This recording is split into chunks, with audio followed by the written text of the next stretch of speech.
아마 한 두세 번쯤 나눈 것 같은데요. 오늘 이 출애굽기 25장에서 함께 주목해 보기 원하는 것은요, 헌금에 관한 것입니다. 오늘 2절 말씀 보면요, 이스라엘 자손에게 명령하여 내게 예물을 가져오라 라고 말씀하십니다. 그런데 여기 기준이 한 가지 주어지는데요, 기쁜 마음으로 내는 자가 내게 바치는 모든 것을 너희는 받을지니라 라고 말하고 있습니다. 헌금의 기준은 기쁜 마음이라는 것입니다.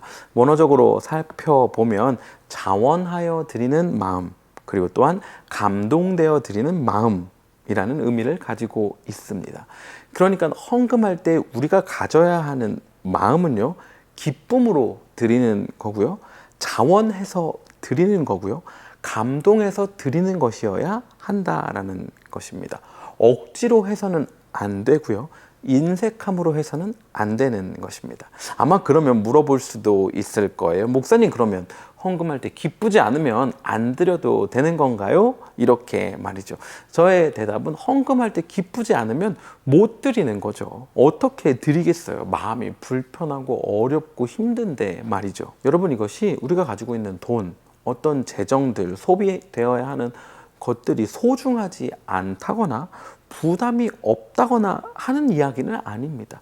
여전히 그러한 것들이 있지만 우리 안에 기쁨과 자원하는 감동이 있다라는 거죠. 이전 영상들에서 이런저런 예도 들었고 적용하는 시간도 가졌는데요. 오늘은 한번 이렇게 생각해 보면 어떨까 싶어요. 한국 사람들 같이 모여서 밥 먹고 나면 이제 계산하라고 할 때 눈치 전쟁이 시작될 때가 있잖아요.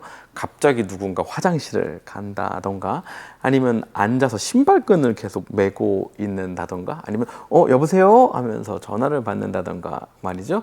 그러면 누군가 어쩔 수 없이 계산을 하는 이런 것들 아마 TV나 혹은 여러분의 삶 속에서 경험해 보셨을 거라고 생각합니다.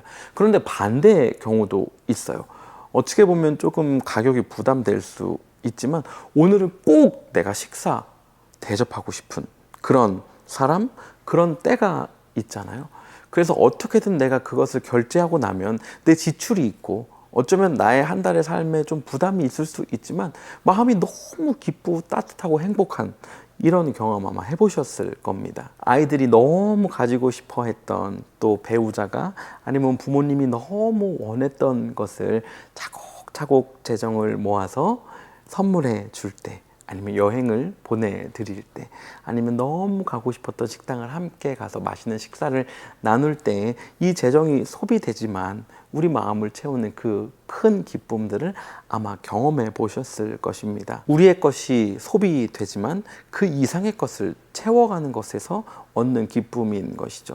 오늘 이 예물을 가져오라는 말씀에 이어서 하나님께서는 이런 것들 이렇게 지어야 돼 라고 말씀해 주십니다. 아마 그 예물을 통해서 짓는 거겠죠. 여러분, 그러니까 자원하여 기쁨으로 감동에 의해서 드린 예물을 통하여 하나님의 나라가 세워져 가는 것입니다. 지금까지 교회들이 그렇게 세워져 왔고 그렇게 복음이 전파되어 오고 있습니다. 물론 예품교회도 그 중에 한 교회이고요. 하나님께 우리가 매달 또 매주 또 감사와 11조 여러 가지 제목으로 드리는 이 헌금들이 하나님의 은혜에 감사해서 드리는 그런 헌물이면 좋겠고, 또 하나님의 사역에 동참한다라는 기대감을 가지고 드리는 헌금이 되면 너무나도 좋겠습니다. 또 간절히 바라기는 우리의 기쁨을 빼앗기기 너무 쉬운 지금 이 시대 이 땅 가운데 살면서 헌금하는 것 때문에 우리의 기쁨을 빼앗기지 않는 그런 그리스도인